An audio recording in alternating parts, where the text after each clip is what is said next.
नमस्कार, आप देख रहे हैं न्यूज 18। मैं हूं आपके साथ मेनका चौधरी और बात एक बार फिर वक्फ संशोधन बिल की कर लेते हैं। लोकसभा में ये बिल पास हो गया, आज राज्यसभा में रखा जाएगा और कहा जा रहा है कि आज भी 8 घंटे की चर्चा होगी।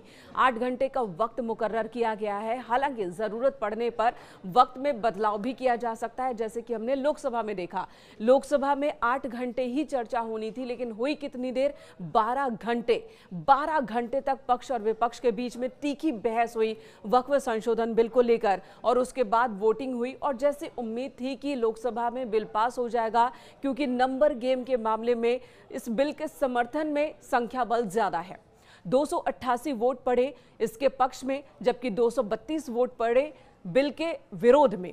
अब राज्यसभा में क्या होगा? राज्यसभा में कहा जा रहा है कि अगर हम बाहरी तौर पर देखें तो नंबर गेम में यहां पर भी बिल के समर्थन में सांसदों की संख्या ज्यादा है, लेकिन यह भी कहा जा रहा है कि हो सकता है कि राज्यसभा से पास कराना इतना आसान नहीं होगा। मैं आपको बताऊंगी कि राज्यसभा में इस वक्त सदस्यों की संख्या कितनी है और कितने वोटों की जरूरत सरकार को है इस बिल को पास कराने में। लेकिन उससे पहले आपको बता दें, ऊपरी सदन यानी कि राज्यसभा, यहां पर भी बहस होगी और यहां पर वक्फ संशोधन बिल पर बहस को, चर्चा को एक बड़े राजनीतिक घटनाक्रम के तौर पर देखा जा रहा है। वक्फ संशोधन बिल पर लोकसभा में 12 घंटे तक चर्चा हुई और इन 12 घंटों में सत्ता पक्ष हो या विपक्ष हो, सबने पुरजोर तरीके से अपनी बात रखी है। कांग्रेस ने कहा कि सरकार की नजर वक्फ की जमीनों पर है, सरकार वक्फ की जमीनों को छीनना चाहती है, मस्जिदों को हटा देना चाहती है, अल्पसंख्यकों को परेशान करना चाहती है। तो वहीं सरकार का कहना है कि दरअसल वक्फ बोर्ड में पारदर्शिता लाने के लिए हम ये बिल लेकर आ रहे हैं ताकि जवाबदेही तय हो सके। सरकार का कहना है कि वक्फ के पास लाखों एकड़ जमीन है, लेकिन उससे होने वाली आमदनी उतनी नहीं है जितनी होनी चाहिए और इसकी वजह है कि कुछ मुट्ठी भर लोग हैं जिन्होंने वक्फ की संपत्तियों पर कब्जा कर लिया है। इससे होने वाली आमदनी का वो खुद इस्तेमाल कर रहे हैं और वक्फ की संपत्तियों को खुर्द-बुर्द कर रहे हैं। ये आरोप लगाए गए बीजेपी की ओर से और यहां तक कि बीजेपी की ओर से जब अनुराग ठाकुर खड़े हुए तो उन्होंने तो कांग्रेस पर तीखा हमला बोला। कांग्रेस के राष्ट्रीय अध्यक्ष का नाम लेकर उन्होंने हमला बोला कि कैसे वक्फ के नाम पर जमीनें हड़पने का काम कर रही थी कांग्रेस, ना कि बीजेपी। बीजेपी तो वो काम करेगी जो पारदर्शिता लाएगी, जो वक्फ की जमीन वक्फ के ही पास हो और उसका इस्तेमाल या फिर उससे होने वाला लाभ गरीब पिछड़े मुसलमानों तक पहुंचे, ये सुनिश्चित करने की कोशिश रहेगी। समाज के हर बंदे की नुमाइंदगी हो वक्फ में, मुस्लिम समाज के पुरुषों के साथ साथ महिलाओं की भी नुमाइंदगी हो, गरीबों की भी नुमाइंदगी हो, ये सुनिश्चित करने का काम इस बिल के जरिए मुमकिन हो सकेगा। और यही वजह है कि कुछ लोग नाराज हो रहे हैं जिनकी नजर वक्फ की जमीन पर अब तक रही है, जो अब तक फायदा उठाते रहे हैं इसका।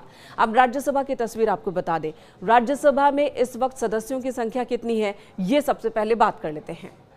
चलिए अब राज्यसभा की बात कर लेते हैं। राज्यसभा में सदस्यों की संख्या कितनी है, संख्या बल क्या कह रहा है, इसकी जानकारी ले लेते हैं। इस वक्त राज्यसभा में कुल सदस्यों की संख्या 236 है और ऐसे में बिल को पास कराने के लिए 119 वोटों की जरूरत होगी। बीजेपी की बात की जाए तो बीजेपी के पास 98 सांसद है राज्यसभा में। सहयोगी दलों को मिला दें तो 115 हो जाता है ये आंकड़ा। अगर इसमें 6 मनोनीत सदस्यों को जोड़ दें तो 121 तक ये आंकड़ा पहुंच जाता है। यानी कि सरकार को यहां पर भी बिल पास कराने में कोई दिक्कत नहीं होगी।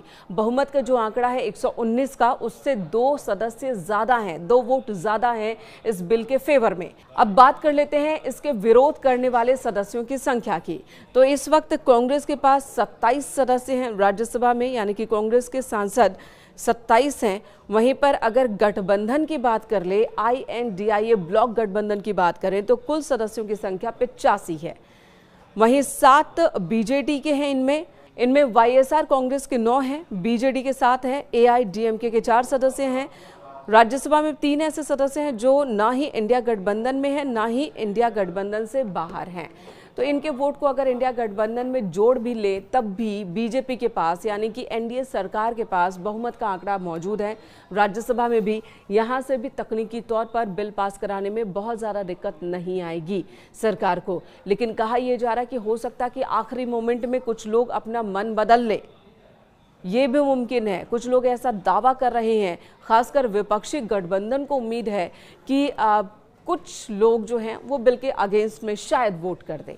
और राज्यसभा से भी बिल पास हो जाने के बाद राष्ट्रपति के पास भेजा जाएगा। राष्ट्रपति के हस्ताक्षर के साथ ही ये कानून में तब्दील हो जाएगा। हालांकि जो संगठन बिल के विरोध में है उनका कहना है कि हम आंदोलन करेंगे, सड़क पर आंदोलन करेंगे। वहीं कांग्रेस समेत तमाम विपक्षी दल भी कह रहे हैं कि उसी तरह से मुस्लिम संगठन आंदोलन करेंगे जैसा कि किसान बिल के बाद किया गया था। जब सरकार किसान बिल लेकर आई थी तब भी यही कहा था कि ये किसानों के हित में है, लेकिन किसानों ने जब धरना प्रदर्शन किया, अपनी हक की आवाज बुलंद की, तो सरकार को झुकना पड़ा, बिल वापस लेने पड़े, काले कानून को वापस लेना पड़ा। और यही कह रहे हैं कि विपक्षी दल कि इस बार भी माहौल ऐसा बनेगा और ऐसा हम बनाएंगे कि सरकार को ये बिल वापस लेना पड़ेगा। फिलहाल देखने वाली बात होगी कि ऐसा मुमकिन है, क्योंकि मुस्लिम समाज की भी बात की जाए तो यहाँ पर भी दो धड़ा नजर आता है। एक धड़ा ऐसा भी है जो एक्टिव है सड़कों पर, जो जश्न मना रहा है। उनका कहना है कि वक्फ कानून के आ जाने से, संशोधन हो जाने से उन्हें बहुत राहत मिलने वाली है। लेकिन इसके बाद की स्थिति असल में क्या होगी वो फिलहाल अभी इंतजार करना पड़ेगा।